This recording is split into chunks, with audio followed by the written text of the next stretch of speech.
Et bonjour. Donc petit live où vous me voyez cette fois-ci, donc je ne commente pas pour l'instant. La grande cérémonie de finale va commencer d'ici quelques minutes. Donc j'ai beaucoup de questions qu'on me pose sur le mérite. Qu'est-ce que c'est le mérite et surtout pourquoi on fait le mérite. Donc le mérite c'est, on va dire, pour faire court, se racheter une bonne conduite, se racheter une bonne vie pour toute l'année. Donc qu'est-ce qu'on fait? On va faire des tambouns. Et les tambouns, qu'est-ce que c'est? C'est des actes de charité.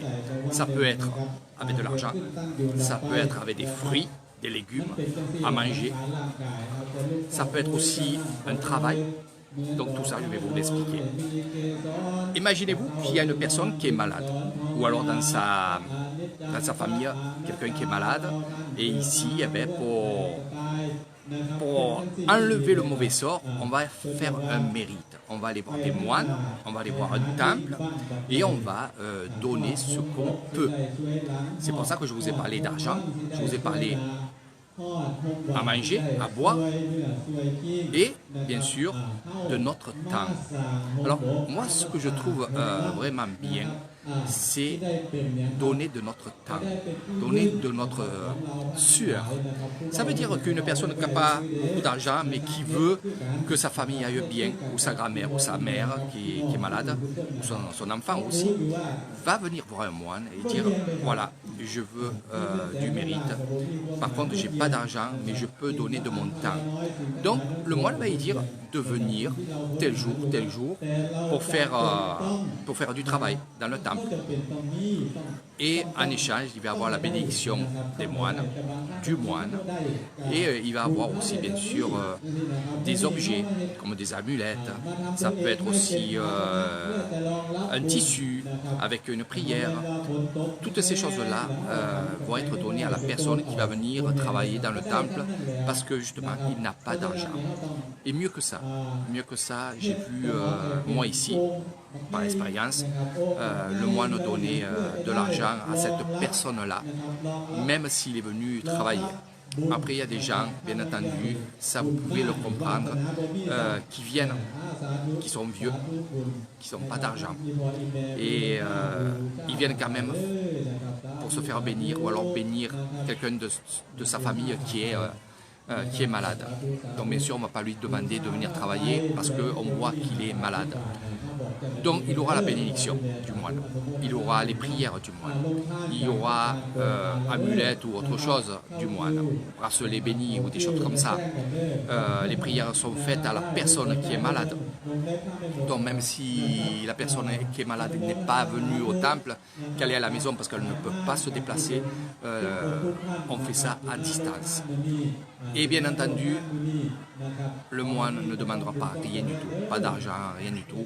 Et le contraire, il va demander à ses adeptes de préparer un sac avec du lait, avec de l'eau, avec de l'alimentation. Et souvent j'ai vu ça. Et c'est pour ça que ça me touche vraiment. Et je peux vraiment en parler parce que c'est pas pour le mettre dans l'honneur de ce grand moine, mais j'ai vu ça plusieurs fois. Et en plus de ça, de l'alimentation, il lui a donné de l'argent pour acheter des cachets. Donc c'est ça le mérite, c'est entre autres ça. Après c'est vrai qu'il y a dans l'année, on va faire une fois par an le mérite. Pour ceux qui ne le font pas tout le temps, il y en a qui le font tout le temps, ceux qui ont des entreprises, tout ça, ils viennent ici ou alors dans d'autres temples et ils vont dire au moine je veux encore et encore la réussite. Donc cette personne-là qui demande la réussite va faire un don d'argent, un don de vitamines, d'eau, donc tout ce que je vous ai dit, il va donner ça au temple, donc au moine. Donc ça aussi, c'est du mérite. Il y a aussi les personnes qui sont possédés, qui sont pas bien, ils vont venir voir le grand moine bouddhiste guérisseur ici et ils vont vraiment travailler sur place. Dans le mérite, ça sert aussi à nous renforcer spirituellement. on a fait quelque chose de bien. Il n'y a pas que ça. J'ai tellement de choses à vous dire sur le mérite que vous voyez, j'embrouille un peu tout, mais c'est des exemples que je vous donne. Le mérite, c'est aussi ne pas tuer les animaux. Donc une fois par semaine, ici en Nissan, on ne tue pas les animaux pour les manger. Bonjour, bonjour Marie-France. Bonjour, bonjour, j'ai vu que tu étais connecté. Voilà, essaye de me mettre un com parce que j'ai activé l'action. Donc, on va faire du mérite pour être bien toute l'année, pour se racheter une vie. Et oui, on se rachète des vies. On croit ça racheter des vies, mais finalement c'est du spirituel. C'est vraiment du spirituel. Et en fait, il faut donner pour avoir. C'est tout simple que ça. C'est tout simple que ça. Donc, comme je vous ai dit, on peut... Super, super, Marie-France.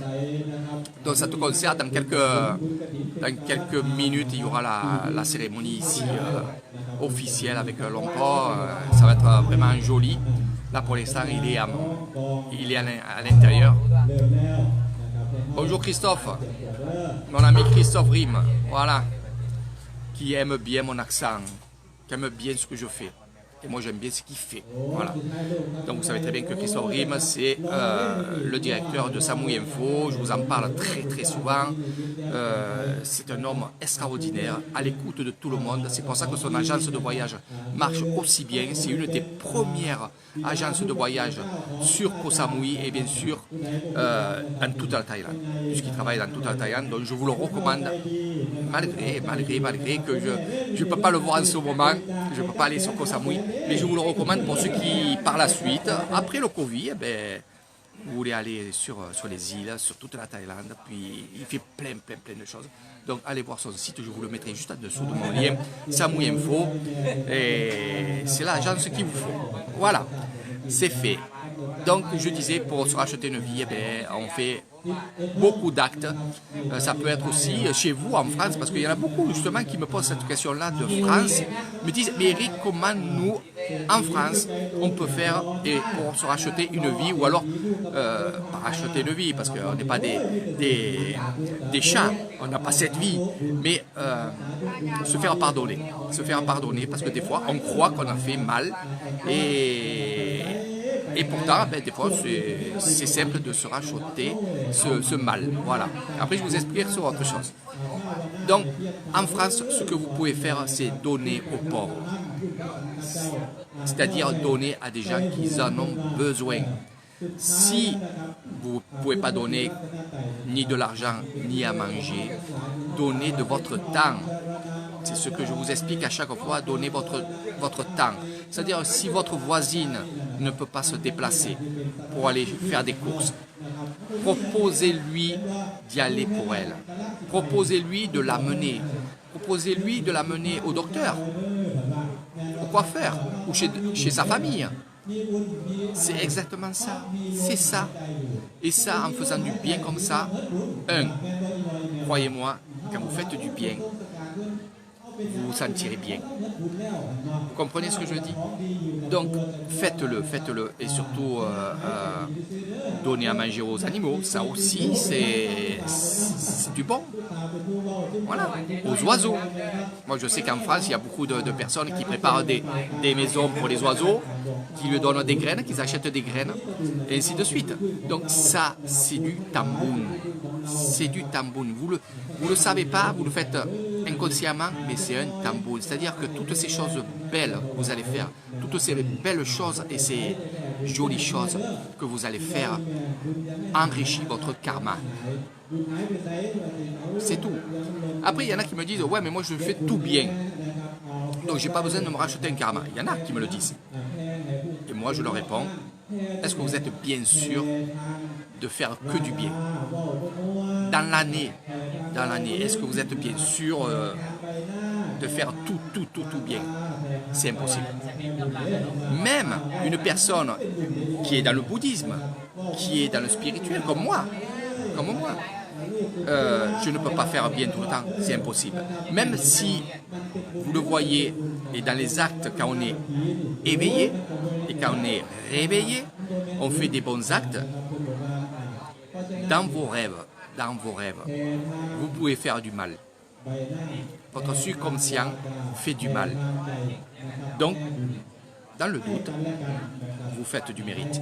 C'est ce que je fais à chaque fois. Je donne mon temps, je donne de l'argent, je donne souvent à manger, je donne des plantes, je donne toutes des choses que j'ai envie. Eh ben, je viens, je donne ici, je donne dans d'autres temples, je donne chez les grands-pères, les grands-mères, dans mon village, chez les enfants. Voilà. Donc dans le doute, faites un tambour, enrichissez votre karma parce que vous ne serez jamais sûr si vous êtes à 100% dans le bon. Voilà, ça il faut le savoir. Et n'oubliez pas une chose, les rêves c'est pas pour rien. Quand vous rêvez, vous faites souvent des mauvaises choses. Donc c'est du mauvais. Donc voilà ce que je voulais vous dire, c'est très important. Là je vous parle en tant que bouddhiste et apprenti. J'apprends tout ça ici. Je suis vraiment à l'écoute de tout, mais de tout, de tout. Moi-même, dans mes rêves, je ne savais pas qu'on pouvait être pas bon. Dans un rêve, on peut tuer quelqu'un. Dans un rêve, on peut se battre avec quelqu'un. On peut s'engueuler avec quelqu'un dans les rêves. On peut faire des choses méchantes dans un rêve. Et oui. Et oui. Et le rêve, c'est quoi? C'est nous. Parce que si on ne saurait pas, les rêves ne seront pas.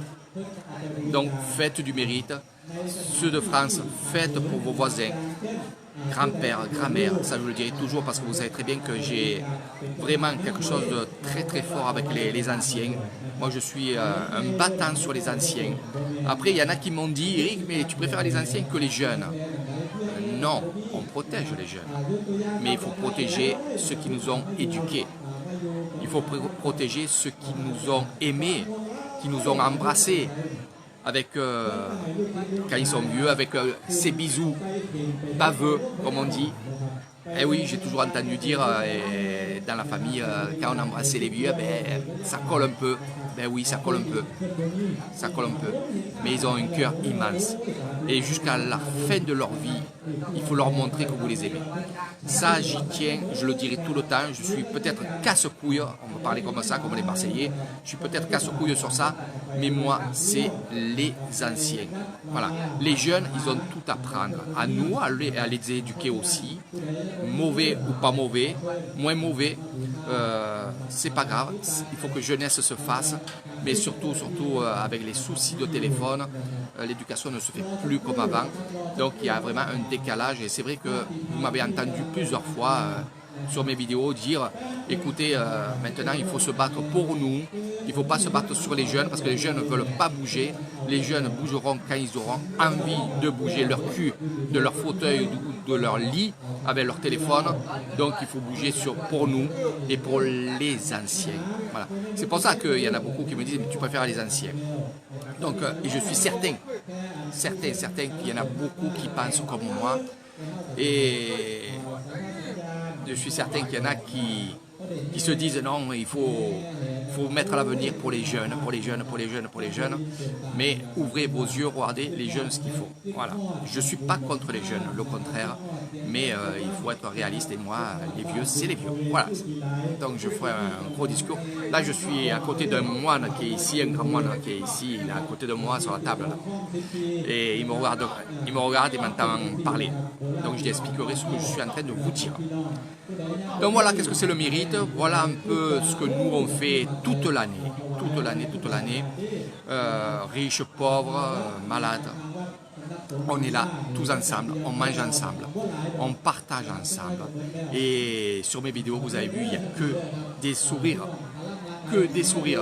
Et quand on achète des choses comme là, il y en a qui ont acheté des boissons et qui sont venus ici pour donner les boissons qu'ils ont achetées. Ils se sont mis en tête de prévoir par exemple 1000 euros, enfin, 1000 bahts, 2000 bahts, 3000 bahts de marchandises et là ils vont donner. Vous comprenez? Ce n'est pas les moines qui vont prendre l'argent ni le temps, ils vont donner à la population. Et ça c'est vraiment beau et c'est ce que je montre à chaque fois dans mes vidéos. Il faut que vous aussi en France et dans d'autres pays qui sont dans le même cas, partagez, partagez. Franchement, un partage, c'est du bon karma. C'est ce qui va vous enrichir pour la suite de votre vie. C'est ce qui va vous enrichir pour la fin de votre vie et pour le jugement dernier. Voilà. Donc je ne vais pas faire un gros discours et une grosse vidéo sur le spirituel, sur la mort, sur la réincarnation ou alors tout ce qui est esprit. Je vous ferai d'autres vidéos, bien entendu, si vous en voulez. Donc vous avez juste à me poser la question, Eric, fais-moi une vidéo sur les esprits, je vous en ferai encore et encore, il y a plein de choses à dire sur ça. Mais mon message ici, c'est de dire que le mérite ne se fait pas que en Thaïlande. Vous pouvez le faire dans tous les pays du monde. Il y en a qui le font, je suis certain qu'il y en a qui le font.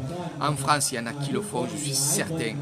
Mais j'ai vu aussi en France beaucoup de mauvaises choses. Voilà, beaucoup de mauvaises choses que j'ai jamais acceptées. Donc, jeter la bouffe, jeter à manger.